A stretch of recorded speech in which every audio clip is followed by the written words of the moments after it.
Well, hello Instagrammers, welcome back to Retro Direction. It's Michael here, and yes, it's yet another video review. I'm kind of on a roll today, aren't I? Oh well, anyway, they're good games to enjoy taking a look at besides playing them. Anyway, this one was released a couple of weeks ago, and it's called The Takeover. It's developed by a company called Dangen Entertainment, and as you know, the side-scrolling beat-em-up is my favorite video game genre. So when I saw that this one was released, I thought, I got to take a look at this one.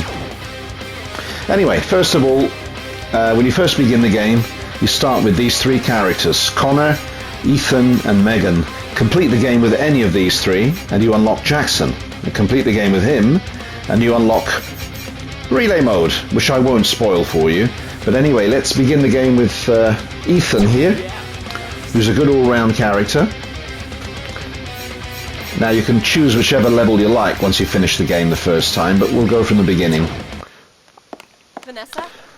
And yes, there is a plot, a very simple plot, and the story is driven forward by these slightly animated comic book style cutscenes, and the voice acting is actually very good. So yes, Vanessa is the daughter. You guys have to rescue her because she's been taken. So you have to beat the crap out of everything that moves. Are you ready? Enough said. Anyway, first of all, graphically the game is superb. Dangen Entertainment have done a sterling job with the graphics because they are pretty amazing. But you'll see now as soon as the game starts. So this is stage one.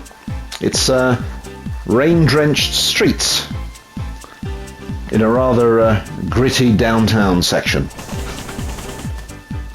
Now, first of all, the control system is really rather good. So X is your jump, circle is your punch, triangle is your kick. If you press square, if you're surrounded by enemies, you do kind of like a rotating dragon fiery thing. It's very similar to a move done by Axel Stone in Streets of Rage. I'll show you.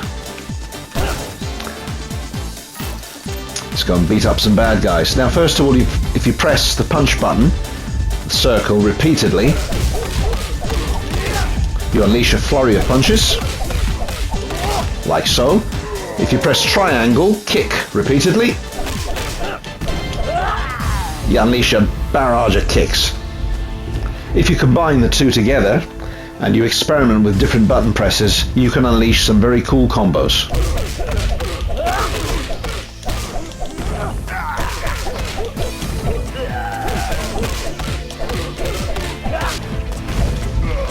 And there you have it.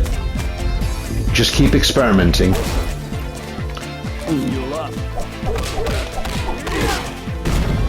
You've got a variety of throws as well.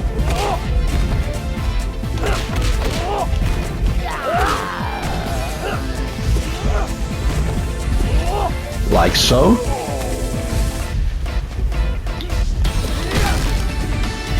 And if you're surrounded, press square. And if you press square and towards your opponent, you unleash a fireball. Now those moves eat into your health bar, so use them sparingly.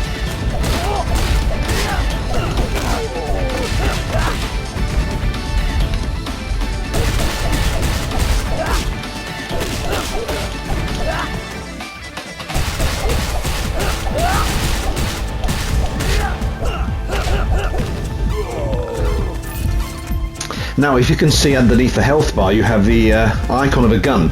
I don't have any bullets at the moment, but you have to pick those up as you go along, and use the firearms sparingly because bullets are scarce. Got 'em. Here are some. There you go. And basically, just use the gun if you're kind of in a bit of a pickle. You press and hold R2 and press circle to fire.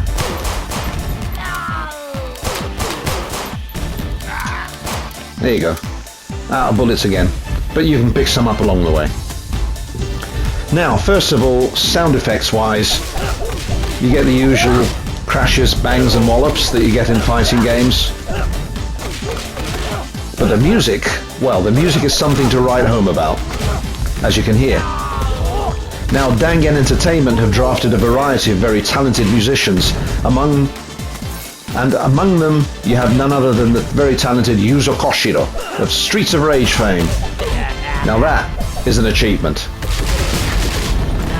Because this guy knows how to write good side-scrolling beat-em-up music. I believe that this is one of his tracks. Playing in the background now.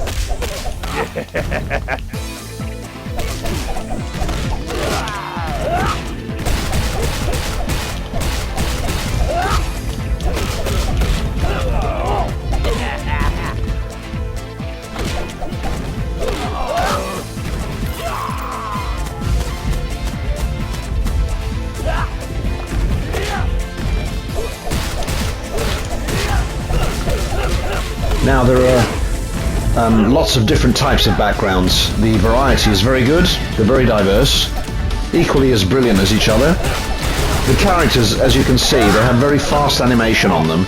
They look almost rendered, like the ones in the famous video game, the famous combo-based video game, Killer Instinct. So all in all, you've got a very quality game here. Now, just to give you a break from the action, two of the many levels are a little bit different. One of them involves a 3D car driving game where you're chasing down bad guys and you have to shoot the vehicles highlighted by an arrow. You have to avoid civilians if you can, otherwise you spin out of control. There are ramps to jump to sort of avoid obstacles and jump over lorries. And the other level is very similar to Afterburner. You control a plane and you've got to shoot down bad guys. And the targeting system is very reminiscent of Panzer Dragoon. There are only two levels, the car level and the Afterburner level. So soon after you've done those, you can get back to beating up bad guys. But it's a very decent and interesting break in the action.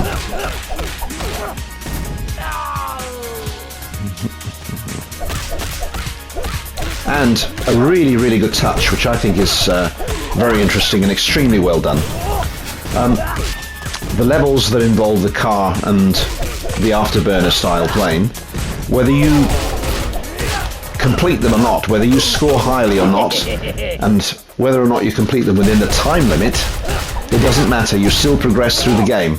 So you're not penalized and you're not sent back to the beginning of the level until you finish it.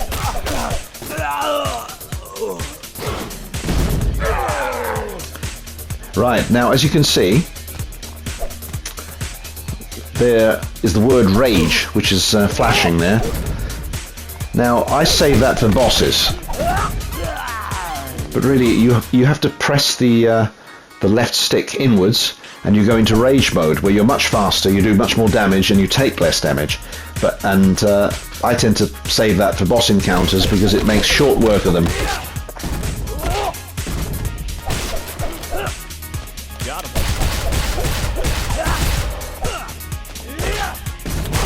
Get out of it.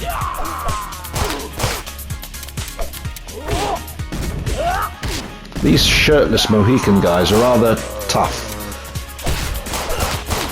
So shoot them. And there you have it. This is the takeover. Is it a good game? Oh bloody hell yeah. Is it as good as Streets of Rage 4? Almost. It's almost as much fun to play. It's really, really good. I like it, and that's saying something.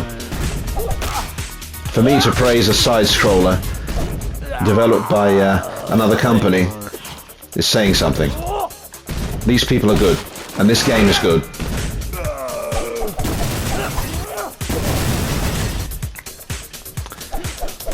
Now, any criticisms? Okay, maybe one, and it's just a personal one.